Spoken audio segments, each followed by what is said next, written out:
ছেলেদেরও পর্দা আছে। আল্লাহ পাক সূরা নূরের মধ্যে আগে ছেলেদের পর্দার কথা বলেছেন। ছেলেদেরকেও পর্দা করতে হবে। এটার জন্য অনেকে অনেক বেগ পান, অনেক প্রশ্ন করেন। উত্তর আমি একটা দিব খালি, যে যত বেশি কোরআনকে সময় দিবে তার কাছে দুনিয়ার এই চাকচিক্য ভালো লাগবে না। যে যত বেশি কোরআনকে সময় দিবেন, আমার চাইতে আপনারা বেশি দিতে পারেন, আমি যে খুব বেশি দিচ্ছি তা বলছি না। এখানে অনেক উপস্থিত মানুষ আছেন যিনি হয়তো আমার চেয়ে বেশি তেলাওয়াত করেন, আমার চেয়ে বেশি গবেষণা করেন, অনেক বেশি সময় দেন।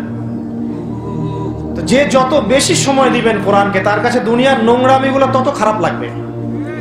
আপনার নজরকে হেফাজত করা ইজি হবে আপনার জন্য। এর পাশাপাশি একা একা থাকবেন না, তিনি ভাইদের সাথে মিলেমিশে থাকবেন, একাকি ঘুমাবেন না।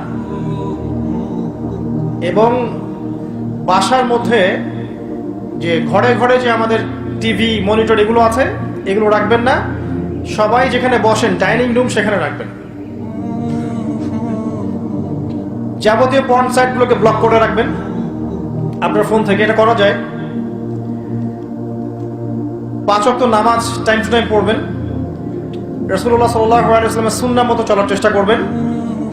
এবং আপনার সাধ্য মতো আপনি দিনের দাওয়াতি কাজ করার চেষ্টা করেন, মানুষকে আল্লাহর পথে ডাকার চেষ্টা করেন। দেখবেন আপনার মন থেকে এই খারাপ বিষয়গুলোর প্রতি আকর্ষণ কাজ করবে না, কমে যাবে ইনশাআল্লাহ। এটা একটা টিপস দিলাম। আরেকটা হচ্ছে, বেশি থেকে বেশি আল্লাহর জিকির করবেন। সুবহানাল্লাহ, আলহামদুলিল্লাহ, আল্লাহু আকবার, লা ইলাহা ইল্লাল্লাহ, লা হাওলা ওয়ালা কুওয়াতা ইল্লা বিল্লাহ, এগুলা। পাশাপাশি লা ইলাহা ইল্লাল্লাহু ওয়াহদাহু লা শারীকা লাহু, লাহুল মুলক ওয়া লাহুল হামদু ওয়া হুয়া আলা কুল্লি শাইইন কাদির, এটা। এছাড়াও সকাল সন্ধ্যা যত দোয়া আছে মাসনুন, এগুলো করলে আপনার মনের মধ্যে নূর চলে আসবে ইনশাআল্লাহ।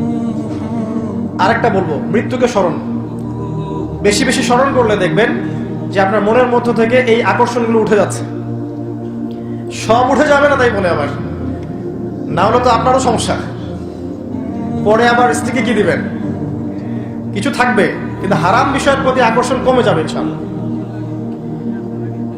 আল্লাহ পাক আমাদের সবাইকে হালালের উপর থাকার তৌফিক দান করুন, হারাম থেকে দূরে রাখুন।